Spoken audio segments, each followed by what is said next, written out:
Welcome, everybody. This is the newest episode of Trundle Talks. We have Shiv Prasad Dhakane with us from Amoeboids today. He's one of the co-founders and very excited to be part of this podcast. Uh, we're going to talk about something that is, doing the rounds on social media, on all LinkedIn, on all the places for quite some time.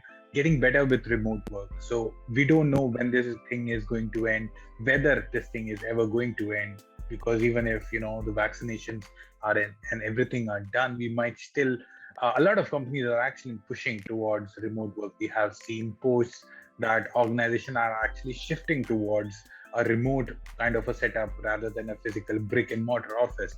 We are going to discuss all of that with Shiv today. Shiv, welcome to the podcast. Yeah, hi Sajid. Thanks for having me on this podcast, and I'm all excited. What do you think are the trends that you are seeing after COVID hit, and like how it has affected or impacted the entire development scenario? Look, as far as trends are concerned, if I would like to consider the trends in overall software development or in overall fields, rather than the trends in remote working. Remote working is obviously a trend currently. If you are thinking about the trends which are happening in software development currently, those are like you need to introduce first of all AI in your application. So AI is definitely is going to be a biggest trend in this field. As one of the scientists said, right, the robots are actually going to become self-aware in let's say not currently, but in the next century or something like that, as it is said by a famous scientist Scott Kaku. The second trend, which I think is data mining, for that matter. As the Reliance CEO says that data is the oil. Just consider the kind of or the amount of data we are sitting on, and consider the way it is growing exponentially now. Just imagine the kind of data we will be having, let's say a decade after this. So we need technologies to process that data. We need tools to process that data, and we need skills to process that data. So these are the skills. Or these are the general trends actually happening in the software development. If you are talking about remote team and remote development, automation is supposed to be going to be a trend, of course. Right. Okay, so if you are talking about the automation, when we talk about the automation is not a new process to us, right? It's happening since last century. So you have seen automation, industrial automation happening in the last century. But when we talk about the automation, I am talking about the automation in the software industry.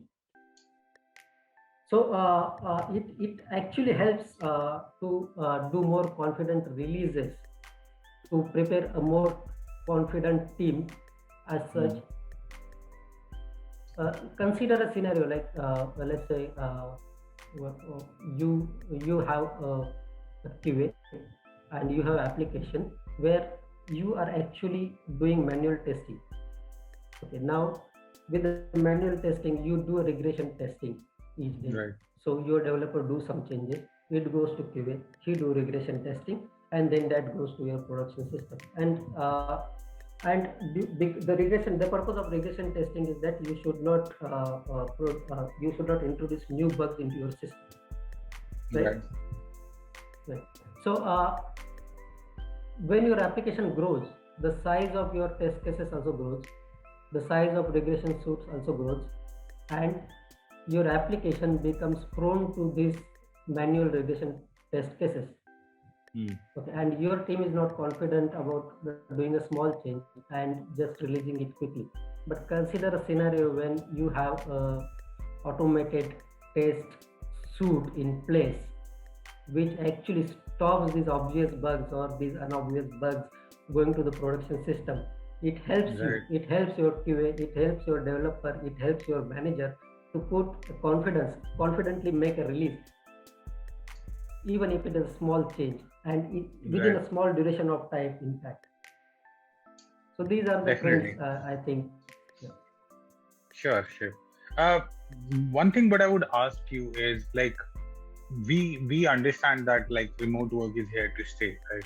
So what do you think? Like you mentioned about automation, so that's definitely like one opportunity that we can say. What are the some of the challenges that you are seeing while working with remote teams, that you know, or potential opportunities that you are seeing while working with remote teams? Yeah, right. There are we all know, right? There are advantages as well as disadvantages working remotely, right? 1.5 years back, we just I just can't think of working remotely from our home place or my native place. But now it's become habit to work remotely. There are challenges. The challenges are like communication is challenge, planning is challenge. Then how do you measure productivity of the people is again a challenge. How do you collaborate with your team is again a challenge. Documentation is also a challenge. All these challenge, actually there are challenges, but some of these challenges can be solved by using few software products. So you Sure. need to what is it, you need to give these proper tools give these proper processes to your team to tackle such challenges. But working remotely also actually encourage you, or what you say, also gives you an opportunity to build a disciplined team. So let's say I wanted to give an example over here. So we used to have this startup meeting at 11 o'clock, and it is not scheduled meeting, right? So at 11 o'clock everybody used to and the team leader used to, let's say, post a link on a Slack. We use Slack for communication for that matter, on a Slack, and then everybody used to join that link. Okay, and in between we lose like 5 minutes, 10 minutes, like that. We made a smaller tweak in this process. What we did is like we scheduled this meeting in Google, and then we integrated that Google Calendar in the Slack. And then Slack used to remind everybody in my team 1 minute before this meeting, and everybody clicks on that meeting link, and everybody is on the meeting page within a minute. Right. So we don't waste time there. No. Then secondly, when we work remotely, right, we also develop this practice. Let's say we are in a office, right? When we are in office, we are not worried about who is sitting on a desk, or we can actually see people around us, right? And we can just stand up and start a meeting for that matter. And even if I have to get out of the office, I don't tell anybody. I just walk out of the office, or even any developer can walk out of the office, and I can see, right?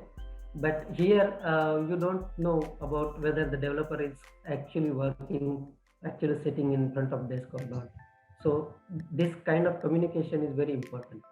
So single person communication will not work. Entire team needs to follow certain protocols, right? So these protocols actually we follow. So whenever you are going out for 15 minutes, going out for 1 hour, so we just post a message in the Slack saying that we are going out for 1 hour. So everybody is informed, right?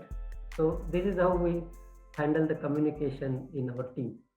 Then we modified our actually this entire remote working has given us an opportunity to organize our resources.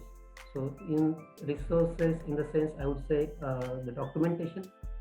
So when we are at office, right, the documentation always plays an important role. But when you are working remotely, it plays at most important role because you don't have to call, or you cannot talk to each and every person for very simple tricks and tips. Right? So documentation needs to be in place. For example, right, we have onboarding. Let's take an example of onboarding. So when employee onboards, there are some software tools. You must be aware of those tools, right? So, which are in the market for onboarding the people. Not necessarily we use the tools, but we used Confluence as a tool for onboarding. So whenever a person comes, whenever new joinee comes, to join a team, we actually have 3-4 teams in within our organization. It's a small team. It's a small team, but we still have 3-4 teams in between. And the technology stack is used by all the teams is almost same. The only thing which differs is mostly the products and how they work. So what we have is a list of the tasks that person needs to be performed when he joins actually. So he Mm-hmm. needs to learn. If he's new to React, then he needs to learn React. Then he needs to set up a meeting with team.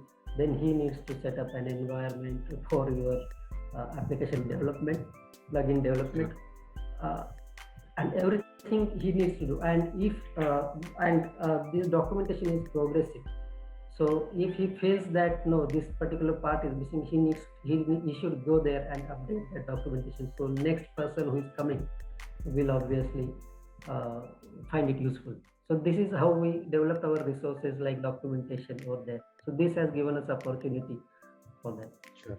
Do you Then think it has lost that human touch in all of this, right? Because every time, like whenever a new joiner would join a team, earlier you would get in a room, introduce yourself, and from day one, you're good to go, you're good to start.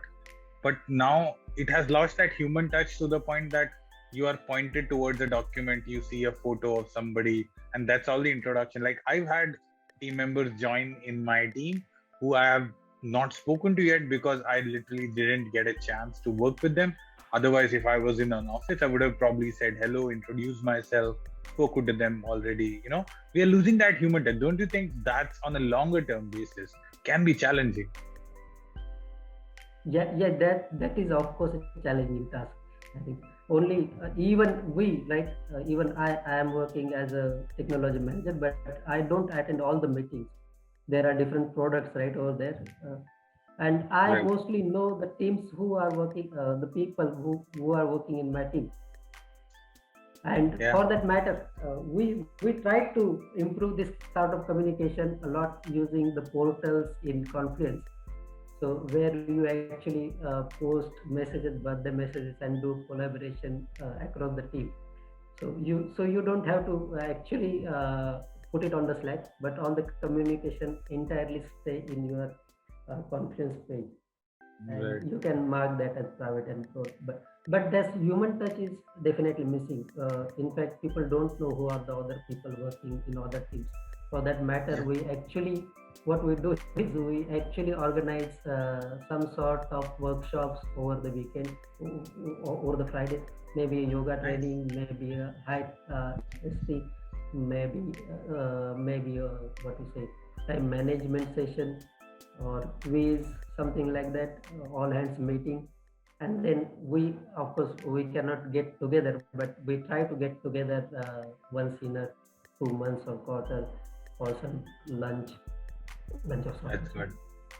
Yeah, that's good to know. So, are like at Amoeboids, how are you like taking this to the heart? Are you like now on a longer term basis planning to stay remote, or do you guys like have plans to go back to office whenever that happens? How are you personally on at Amoeboids planning to go forward? Mostly this we actually we were not sure right in the beginning that we want to go remote. Mostly Mm-hmm. it was like let's go remote for 3 months, 4 months, and then we realized that it might stay forever. So we started improving our processes around that, and we decided that let's stay remote for some time. So currently, initially we saw a decrease in the productivity of the people. It was there obviously. In fact, it was For seen sure. in ours as well, my productivity of our my colleagues' productivity. But somehow they all adjusted working from the home, because once you start working from the home, right? Uh, you are exposed to all these noises and interference from your family Yeah. members, even if you don't want to, right? And those smaller interferences affects your productivity actually. So the although we have decided to stay remote, we send a message to all the team members that we will stay remote, but the quality stays same no matter Hmm. what the location is. Okay, and if you are struggling with some kind of distraction or something like that, we will help you to come out of those distractions. For example, what we have tried is what I have tried. In fact, so let's say if somebody is working on a system and then he has a nasty habit of, let's say, checking stock market or going to YouTube, seeing the videos, or going to social media sites and spending some time over there, or mobile is also biggest distraction nowadays. So how to avoid these distractions? So install on your system, and at the end of the day, actually they will give you a report saying that you work for 8 hours, but these are the 4 hours which are productive. This Hmm. half an hour you work on social media site, half an hour you spend on money control or something like that. And they give, this is not a way to measure somebody performance, but this will Right. always help developers to come out of distraction. We don't want to measure the what you say measure the developer productivity based on this thing. This is just a personal choice, or you can use it actually. Okay. Yeah, that sounds like something that I've heard being done in the operation side, I guess, when people used to even work on the Mostly on offices as well. freelancing also, freelancing, right? Yeah. So freelancers, when you actually come through freelancing site, they have this kind of software. From there Right. we are taking, and there actually if you work for 8 hours and you find that you actually working for 4 hours or 5 hours only, and Right. then you try And to that's, improve yeah. yourself because your like I mean your what you say payment is per hourly basis over there, and Yeah, right. that makes sense. All right.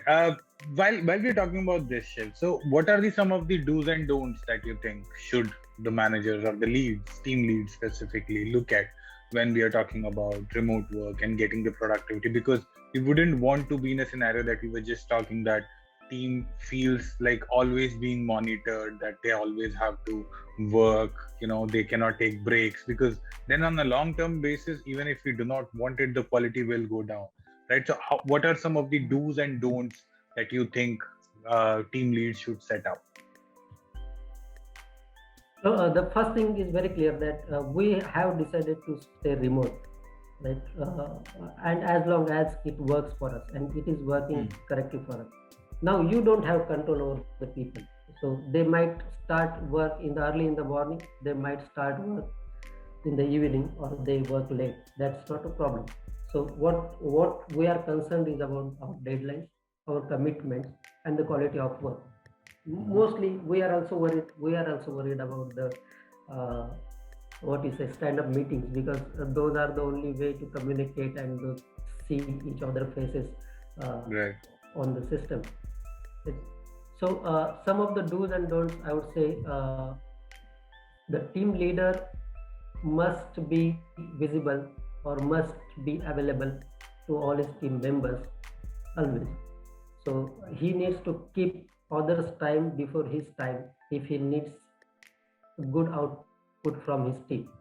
So, for example, Hmm. if somebody gives some code to review to me, I would I would keep my work aside for some time, because and then look at his code and then review his code and completes it and gives it back to him, so that it is not a blocker for him anymore.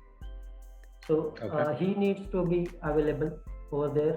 Then the second thing is the motivation. So you need to keep on motivating your team or team members, even if it is a small team, even if it is even if it is small issue or small task he has worked on. You need to give feedback, continuous feedback to them. We use our own software for that purpose, and Okay. with that, what we achieve is we actually record these feedbacks. So we have the feedbacks given to all the developers throughout the year, and at the end of the year, when you sit for appraisal meeting, right, you have a list of all these feedbacks with you. because most of the time when you sit for the appraisal, if you don't have this history with you, you tend to do the appraisals based on last 3 months feedback. I mean, you That's tend true. to forget what he has performed good or bad in the last year. So Right. it also gives us these smaller feedbacks, recorded feedbacks, gives us opportunity to talk to these developers based on his history. So Perfect. this is one. Then you need to take agile approach, right? So you shouldn't be saying that what at Amoebirds what we used to do is like we always used to fix a release date. Mhm. We always used to fix release date, and we have, let's say, 10-15 issues in that Okay. release, actually specific release. And then developer starts working on those issues, and once the release date comes closer, we find that few of the issues are still in development, few of the issues are actually committed but the code is buggy over there, and because of this situation we are not able to release at a certain date or on that defined time. Now this also causes chaos once you are working remotely, because you have to work alone, and you have to adhere to deadlines. So what you need to do is make your releases more agile, so that you can actually pick up if certain issues are not completed. You should be able to take them out of the release, and only issues which are completed should be released. So this way, this gives us an opportunity to release more frequently when you are working remotely.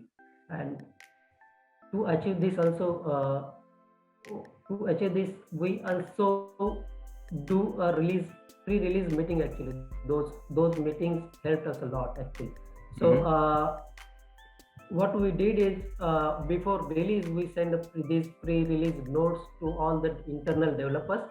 Then we sit together 2 days before the release and then say what is the work, where are we standing, and if something is not done, we decide to take them out. So these pre-release notes helped us a lot in this. Perfect. Great. Thank you so much, Shiv, for sharing your inputs and the insights of what's going on at Amoeboids. We are very grateful for you to come and share those insights with us. Thank you, everybody. If you have any questions, feel free to put it in the comment section, and we would have Shiv answer those in there.